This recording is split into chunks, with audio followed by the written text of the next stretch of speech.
وقضى ربك ألا تعبدوا إلا إياه وبالوالدين إحسانا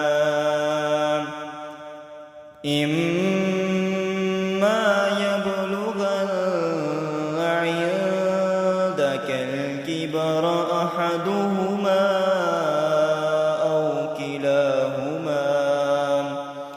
أو كلاهما فلا تقل لهما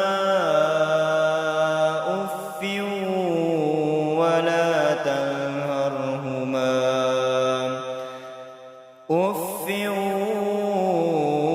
ولا تنهرهما وقل لهما قولا